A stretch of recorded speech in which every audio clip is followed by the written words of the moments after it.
आते हैं मुझे सब जलाने, पर वापस कितने राम हैं जाते। मैंने सीता को पाप था रखा, कितने ज्ञानी ये समझाने वाले।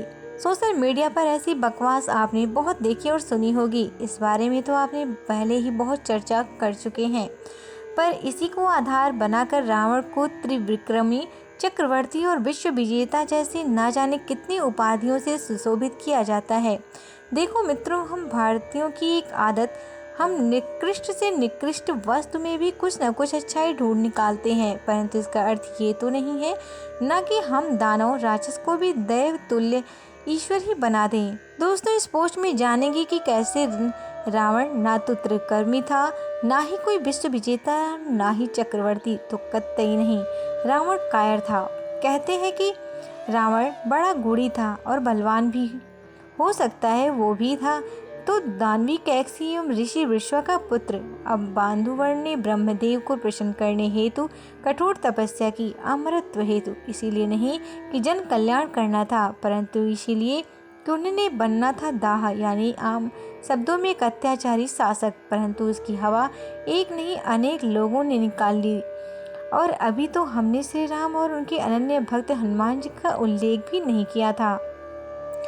ब्रह्मदेव से वरदान मिलने के पश्चात रावण में काफी अभिमान भर आया था और विचरण करते हुए युवावस्था में एक समय किसी प्रांत में गया।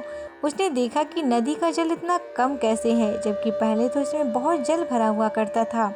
फिर साथियों ने थोड़ा आगे बढ़कर देखा तो एक बांध दिखाई दिया जिसमें नदी का समस्त जल रोक रखा था और बांध को बाणों से बनाया गया था। तब रावण ने साथियों से उनको बताया कि किसी ने अपनी अद्भुत धनुर्विद्या के प्रयोग द्वारा बाणों से बांधकर जल को रोका है।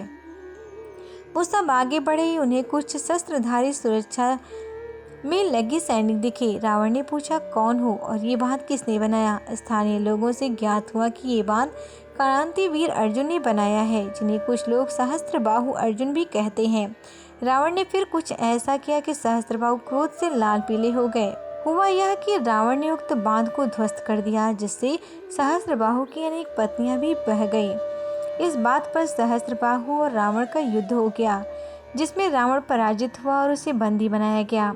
उसके साथी भाग गए और रावण के दादाजी मुनि पुरुषत्व को बताया गया। तब उन्होंने सहस्त्रबाहु अर्जुन के पास संदेश भेजा कि रावण युवक है और युवावस्था में भूल की संभावना हो जाती है, इसीलिए उसे छोड़ दो। अर्जुन ने उसे इस शर्त पर छोड़ दिया कि वह ब्राह्मण है और उसके लिए ब्रह्म हत्या पाप समान है। परंतु जो अपनी भूल से सीखे वो रावण कहाँ। इंद्र से विजयी होने के पश्चात रावण को एक बार पता चला कि वानर उसका आधिपत्य नहीं मानते वहाँ, परंतु उन्हें पराजित करने निकल पड़ा। उस समय वानरों का राजा बाली एक वृक्ष के नीचे संध्या वंदन कर रहे थे। रावण उसे देखकर हंस पड़ा और फिर उसे छेड़ने लगा, युद्ध करने के लिए उकसाने लगा। परंतु बाली ध्यान में लीन था, इसीलिए उसने रावण को घास तक नहीं डाली।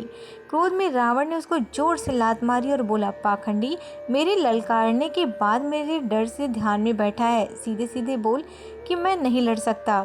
पूजन भंग होने पर बाली क्रोध से उबाल पड़ा और उसने रावण को पटक पटक कर इतना मारा कि वह मरणासन मुद्रा में पड़ा था। तत्पश्चात उसे अपनी पूंछ में बांधकर लपेट लिया। पुनः संध्या वंदन समाप्त करके उसने रावण के गर्भ को चूर चूर कर दिया। इतना ही नहीं, 6 महीने तक बाली ने उसे अपनी कैद में रखा। एक दिन उसे अपने बाएं हाथ को उसकी अपनी कांख में दबाकर बाली जा रहा था, तभी उसके हाथ की पकड़ ढीली हो गई और रावण भाग निकला। वह ऐसे भागा कि दिखाई नहीं दिया। तब रावण को पता चला कि उससे भी बलशाली लोग हैं, यानी जो बातें सोशल मीडिया पर फैलाई जाती हैं कि रावण बड़ा वीर था, ऐसा कुछ नहीं। रावण सबसे बड़ा कायर था। ये तो हुई सहस्त्रबाहु बाली की बात, और अभी तो हमने पवन पुत्र हनुमान, अंगद और श्री राम पर प्रकाश ही नहीं डाला। पवन पुत्र हनुमान ने निजी तौर पर रावण को कोई क्षति नहीं पहुंचाई, परंतु उसकी सोने की लंका का क्या हाल किया, इस पर कोई शोध की आवश्यकता नहीं है।